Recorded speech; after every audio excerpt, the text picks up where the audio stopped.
We've got the latest Chiefs updates just for you, and I'll be giving you all the details as they happen. So if you want to stay in the loop, make sure you're subscribed to the channel because you don't want to miss out on what's coming. And hit that like button. Here's the scoop. Marquise Hollywood Brown, who joined the Chiefs this offseason, may not finish the year after all. Originally, Brown's shoulder injury from preseason surgery was expected to keep him out of action for the entire season. But now, reports from ESPN's Jeremy Fowler suggest the door is still open for a return. The Chiefs coaches and medical staff are closely monitoring his progress, and in 3 to 4 weeks, we should have a clearer picture of his recovery. For those who don't remember, Brown was signed in March to bolster the Chiefs' already dynamic offense. Coming off 2 solid seasons with the Arizona Cardinals, his addition has fans buzzing about the possibilities with Patrick Mahomes at the helm. Unfortunately, the injury cut short what could have been an exciting rookie season in Kansas City. And it hasn't been an easy road for the Chiefs' wide receiver core.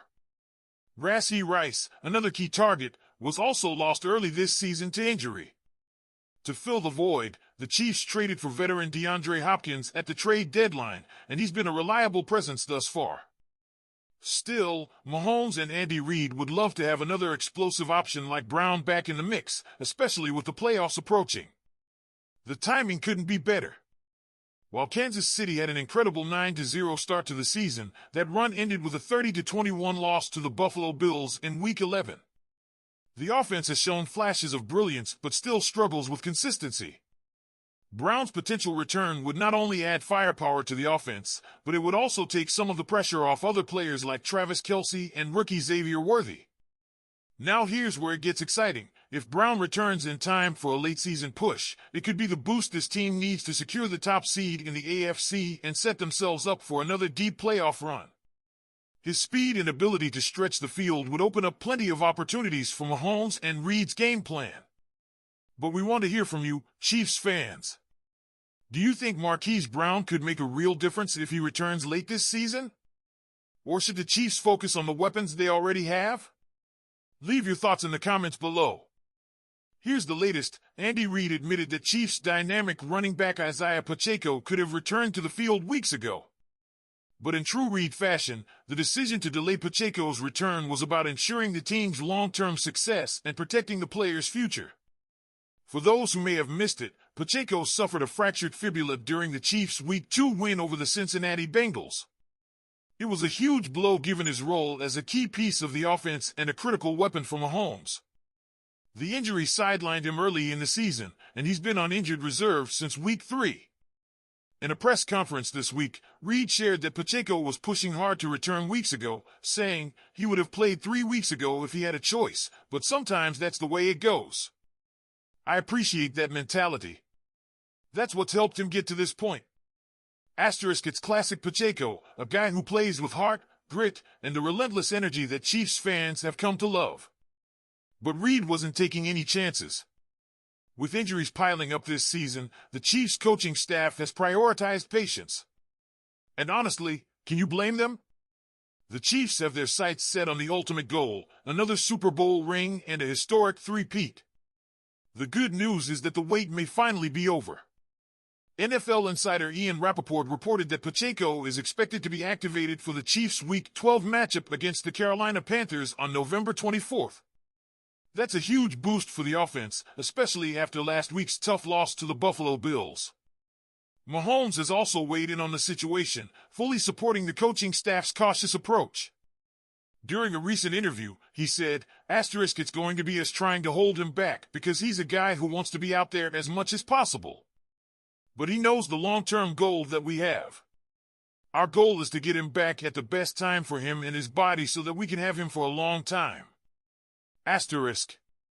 That's leadership, understanding the big picture while still keeping the competitive fire alive. And let's be real, getting Pacheco back, even just in time for the playoffs, could be a game changer.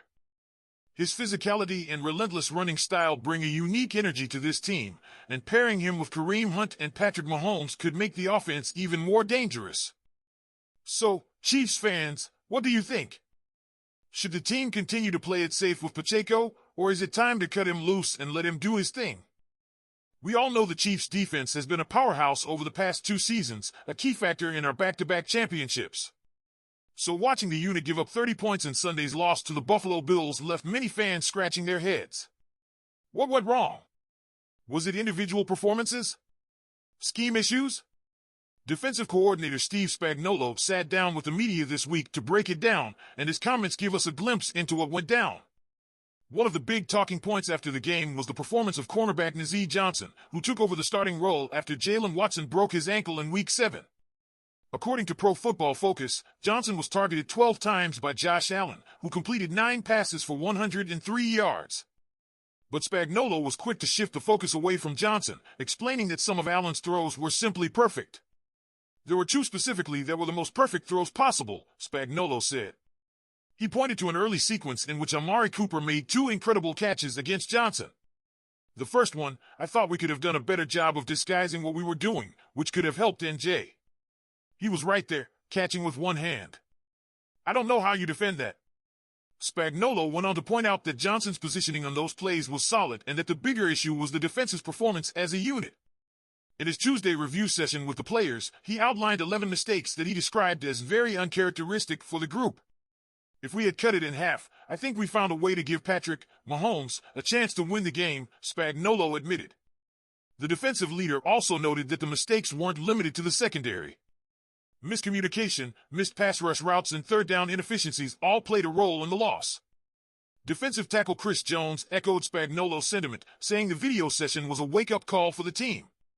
I don't think we played our best game last game, and a lot of us could have played better offensively and defensively, Jones said. There's a lot we can learn. One area Spagnuolo focused on was the team's struggles on third downs. The Bills converted 9 of their 15 attempts, a statistic that proved crucial in the outcome of the game. The only thing I'm concerned about is we need to win more third downs, Spagnuolo explained. We were able to catch them on 3rd and 6th situations, but you have to win more of them, and we didn't. A significant factor in those third down struggles was the lack of pressure on the quarterback. After finishing 2nd in the league with 57 sacks last season, the Chiefs currently rank 27th in that category through 10 games. Spagnuolo acknowledged this drop-off, saying, "We're hoping to step it up and get the numbers where we want them, or at least get the hits, the pressure, and get the quarterback out of his spot. Those are things we need to get better at." Despite the struggles, it's worth noting that even with all of these mistakes, the Chiefs were still in a position to win the game late in the 4th quarter. That shows the resilience of this team and the potential for a strong comeback in the coming weeks. So, Chiefs fans, what do you think? Are these defensive struggles just a blip on the radar, or are they something we should be more concerned about as the season progresses? Leave your thoughts in the comments below. I want to hear from you. Before you go, be sure to like, subscribe, and turn on notifications so you never miss an update. We have more stories, insights, and analysis coming, so stay tuned. Thanks for watching, and as always, go Chiefs!